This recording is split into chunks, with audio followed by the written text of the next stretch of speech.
Welcome everyone. आज की इस वीडियो में हम राइट्स ऑफ ड्रग एडमिनिस्ट्रेशन के बारे में पढ़ेंगे। राइट्स ऑफ ड्रग एडमिनिस्ट्रेशन 10 ऐसी गाइडलाइंस हैं जिनको एक हेल्थ केयर वर्कर होने के नाते पता होना चाहिए, यूज करना बहुत जरूरी है।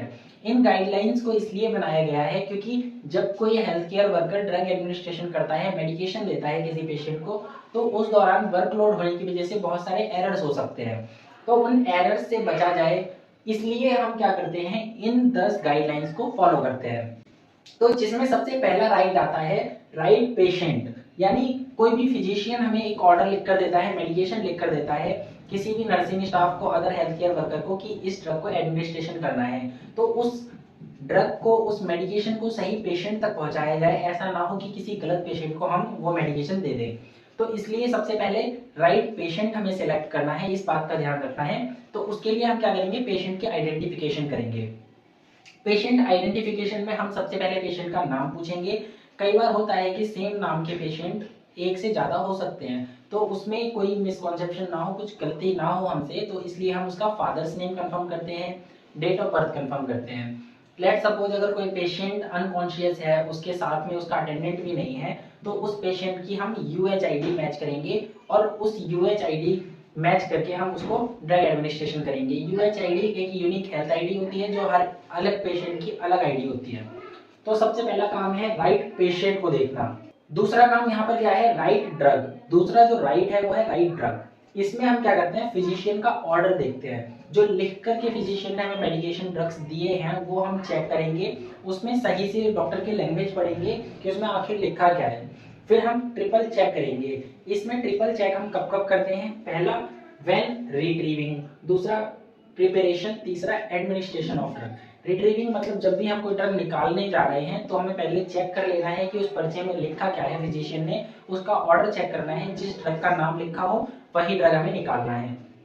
दूसरी चीज हमें क्या करनी है, प्रिपरेशन जब हम ड्रग की करते हैं, कुछ ड्रग ऐसे होते हैं जिसे सलाइन में मिलाकर देने होते हैं, कुछ की कंपोजिशन हमें मिक्स करके देनी होती है। तो उन ड्रग की जब हम प्रिपरेशन करें तो हमें ध्यान रखना है कि हम सही ड्रग की प्रिपरेशन कर रहे हैं, दोबारा चेक करना है।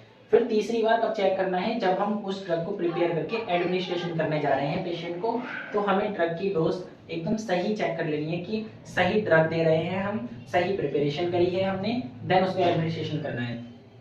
थर्ड राइट आता है राइट डोज। राइट डोज में हमें करेक्ट अमाउंट चेक करनी है according to age, weight and condition of patient. तो हमें पता होना चाहिए किस एज के पेशेंट को कितनी डोज देनी है, ज्यादा ना हो जाए। इसलिए हम एक बार उसको रीचेक करेंगे कि फिजिशियन ने हमें कितनी डोज लिख कर दी है और हमने कितनी डोज प्रिपेयर करी है, देन उसको रीचेक करना है। फोर्थ आता है राइट रूट। ड्रग की डोज भी सिलेक्ट कर ली, सही ड्रग भी हो गया, सही पेशेंट भी हो गया। अब हमें उस ड्रग को किस रूट से देना है, यानी कि उसकी फॉर्म क्या है ड्रग की, ये सब हमें चेक करना है। यानी स्पेसिफाइड रूट होते हैं अलग अलग ड्रग के लिए, किसी के लिए ओरल होता है, किसी के लिए इंट्रावीनस होता है, इंट्रामस्कुलर होता है, इंट्राडर्मल, किसी के लिए रेक्टल रूट भी होता है। तो इन रूट का हमें पता होना चाहिए। हम ऑर्डर में चेक करेंगे, किसी पेशेंट को ओरल ड्रग देना है तो उसको हम टैबलेट्स वगैरह ओरली देते हैं, तो हमें उसको एक बार रीचेक करना है। आई इंट्रावीनस, आईवी अगर लिखा है तो इंट्रावीनस ही देंगे, वेन में डायरेक्ट देंगे। इंट्रामस्कुलर लिखा है तो मसल्स में देंगे। और अगर इसमें कोई पेशेंट अनकॉन्शियस है, अगर वो ओरली ड्रग कंज्यूम नहीं कर सकता, बट डॉक्टर ने क्या करा है, फिजिशियन ने क्या करा है, उसमें ओरल रूट लिख कर दिया है, तो एक बार हम फिजिशियन को कंसल्ट करेंगे, बोलेंगे कि ये ओरली एक्सेप्ट नहीं कर सकता ड्रग, तो उसके लिए हम दूसरा रूट देखेंगे। फिफ्थ राइट आता है राइट टाइम। इसमें हमें एब्रीविएशंस ऑफ ऑर्डर चेक करनी होती है। टाइम ऑर्डर जो डॉक्टर लिख कर देते हैं उसमें एब्रीविएशंस का यूज करते हैं, जैसे ओडी मतलब दिन में एक बार, ठीक है, डेली ऑन्स, रोज खानी है पर एक ही बार खानी है दिन में। एचएस मतलब एट बेड टाइम, ठीक है, रात को सोने से पहले जब ड्रग जो यूज करते हैं उसमें एचएस की एब्रीविएशन यूज करते हैं। एसी मतलब बिफोर मील, पीसी मतलब आफ्टर मील, बीडी मतलब ट्वाइस अ डे। इस तरीके की एब्रीविएशन हमें पता होनी चाहिए, जो ऑर्डर लिखा है वो हमें समझ आना चाहिए, तो उसी हिसाब से हम पेशेंट को ड्रग एडमिनिस्टर करेंगे। फिर हमें राइट टाइम पे ये भी देखना है, पेशेंट से एक बार पूछ लेना है कि लास्ट डोज आपको किस टाइम दी गई थी। कई बार ऐसा होता है वर्कलोड में कि नर्सिंग स्टाफ या फिर अदर स्टाफ ड्रग देना पेशेंट को भूल जाता है, तो उसे एक बार कंफर्म कर लेना है कि लास्ट डोज उसको किस टाइम पर मिली थी या कब मिली थी। तो राइट टाइम का होना बहुत जरूरी है।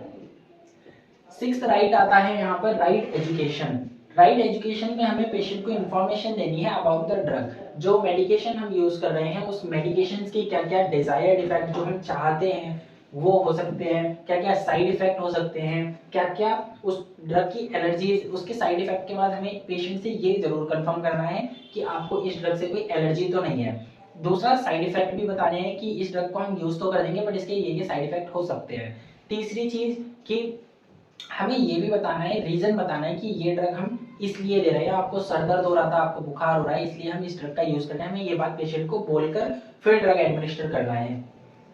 सातवां आता है राइट टू रिफ्यूज, यानी ये पेशेंट का राइट होता है कि पेशेंट मना कर सकता है कि हमें ये ड्रग नहीं लगवाना, तो हम उसको जबरदस्ती नहीं कर सकते।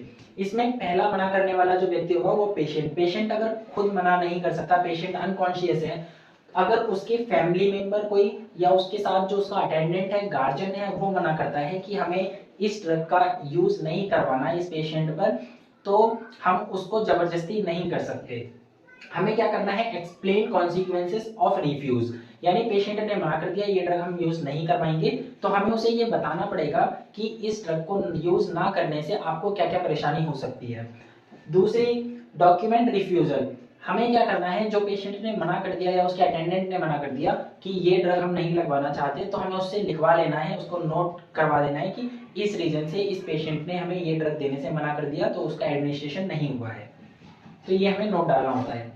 फिर एट्थ जो राइट है वो होता है राइट असेसमेंट, ये होता है बिफोर एडमिनिस्ट्रेशन। इसका क्या मतलब हुआ, if there is no requirement of drug ordered mention the reason and don't administer, यानी हमें क्या करना है, ड्रग देने हम जा रहे हैं पेशेंट को, हमें पेशेंट की कंडीशन चेक करनी है, अगर उस पेशेंट को रिक्वायरमेंट ही नहीं है उस ड्रग की, लेट सपोज कोई पेशेंट है उसका बीपी पहले फॉल हुआ था लेकिन उसको हमने सही टाइम पे ड्रग एडमिनिस्टर करा डॉक्टर के कहने पर और वो बीपी उसका मेंटेन हो गया, बट अब उसको जरूरत नहीं है, तो हमें दोबारा से अगर लिखा हुआ मिला है ऑर्डर कि इसको ड्रग देना है जिससे इसका बीपी रेज हो जाए और उसको रिक्वायरमेंट नहीं है, तो हम एक बार फिर डॉक्टर को, फिजिशियन को कंसल्ट करना है जिसने ऑर्डर लिख कर दिया है कि इसका बीपी फॉल नहीं हो रहा, अब इसको रिक्वायरमेंट नहीं है, तो अब हम इसको एडमिनिस्ट्रेशन नहीं कर सकते, तो हम ये बात फिजिशियन से कर सकते हैं, तो फिजिशियन हमें लिख देगा और मना कर देगा कि ये ड्रग यूज नहीं करना, तो ये चीज भी हम कर सकते हैं, ये हमारा अधिकार है। फिर उसके बाद आता है राइट इवेल्युएशन, ये होता है आफ्टर एडमिनिस्ट्रेशन। इसमें क्या क्या चीजें देखनी थी, एक तो इफेक्ट्स ऑफ मेडिकेशन, यानी जो मेडिकेशन हमने एडमिनिस्टर करी क्या उसके डिजायर्ड इफेक्ट हमें मिल पाए या नहीं मिल पाए। दूसरी चीज उसके साइड इफेक्ट्स क्या क्या हुए, हमने मेडिकेशन दी उसके साइड इफेक्ट देखने को नहीं मिल रहे, फिर उसको मैनेजमेंट करना पड़ता है। थर्ड, इसमें आता है mention of status of patient, mention the status of patient, यानी कि हमने ड्रग एडमिनिस्ट्रेशन कर दिया, उसकी जो कंडीशन पहले खराब थी वो ठीक हुई या नहीं हुई या और बिगड़ गई, जो भी स्टेटस होगा पेशेंट का उसको हमें नोट में डालना है, मेंशन करना है। ये होता है राइट इवैल्यूएशन। लास्ट राइट आता है 10 राइट डॉक्यूमेंटेशन। राइट डॉक्यूमेंटेशन हमारा शुरू से लेके एंड तक हर चीज में होता है। ड्रग नेम डॉक्यूमेंट करना होता है, ड्रग की डोज डॉक्यूमेंट करनी है, date and time, signature, patient का स्टेटस, ये सारी चीजें हमें लिखित रूप में मेंशन करनी है, डॉक्यूमेंट करनी है। तो डॉक्यूमेंटेशन का काम हर एक प्रोसेस में जरूरी होता है। इसमें हमें एक बात का ध्यान रखना होता है, never document before administration of drug. मान लो हमने ड्रग एडमिनिस्टर करा ही नहीं और हम उसको पहले ही डॉक्यूमेंट कर दें कि इट इज एडमिनिस्टर्ड, अगर हम ऐसा करते हैं तो इससे एरर होने के चांसेस रहते हैं, तो इसलिए हमें इस काम को नहीं करना।